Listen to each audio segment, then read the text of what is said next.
Namo Buddhaya. Pada video ini saya akan menjelaskan tentang tanggung jawab terhadap alam dan lingkungan.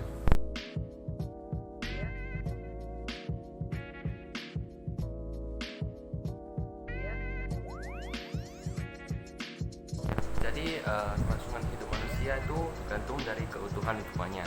Ya sebaliknya, keutuhan lingkungan tergantung bagaimana kearifan manusia dalam mengelolanya.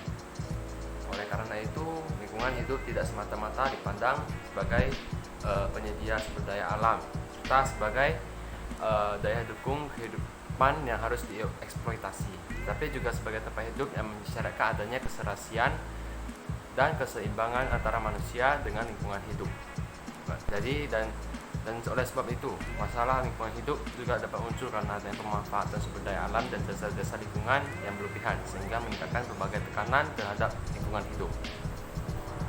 Jadi seperti yang dikatakan oleh judulnya juga, kita sebagai manusia harus bertanggung jawab terhadap apa yang kita lakukan terhadap alam, seperti membuang sampah, menebang pohon, menggali tambang, dan segala kegiatan yang dapat mempengaruhi kondisi alam dan lingkungannya.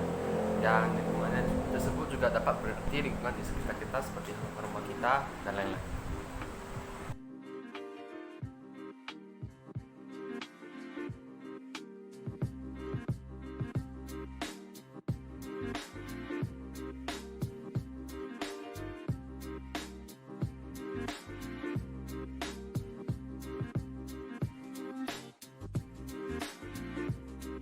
Ajaran Buddha memandang bahwa semua fenomena yang terjadi di alam semesta adalah saling mempengaruhi dan berinteraksi, dan semua yang terjadi berdasarkan hukum sebab akibat yang saling mempengaruhi.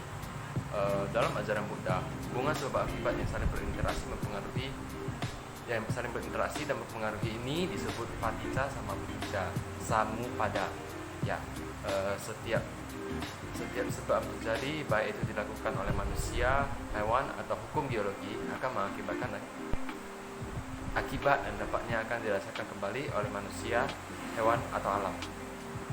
Dan juga dijelaskan tadi yang saya jelaskan bahwa Sang Buddha melihat segala fenomena kehidupan mengandung cirinya terus berubah dengan proses sebab akibat yang saling mempengaruhi, dan beliau juga mengajarkan manusia untuk menghargai hewan dan alam di sekitarnya.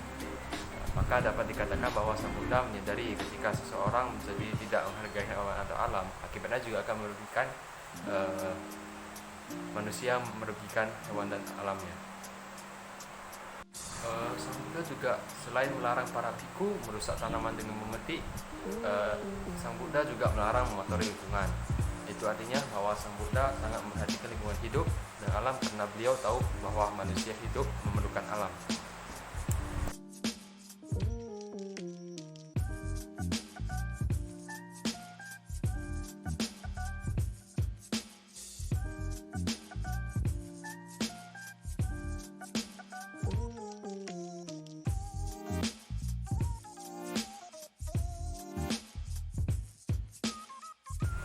Kita sebagai umat Buddha, kita juga harus menjaga kelestarian alam dan lingkungan dengan tanggung jawab yang penuh terhadap apa yang kita lakukan terhadap alam, sesuai dengan ajaran Buddha tentang sebab akibat, hukum sebab akibat.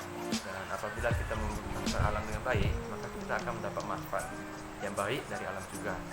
Ya sebaliknya, apabila kita tidak menjaga alam dengan baik, maka kita juga tidak akan mendapatkan dampak buruk dari alam. Jadi patutlah kita rawat dan sayangi alam seperti halnya kita menyayangi diri kita. Sekian video dari saya. Jika ada kesalahan atau tidak tepat menggunakan kata yang benar, saya minta maaf. Sekian, Namo Buddhaya.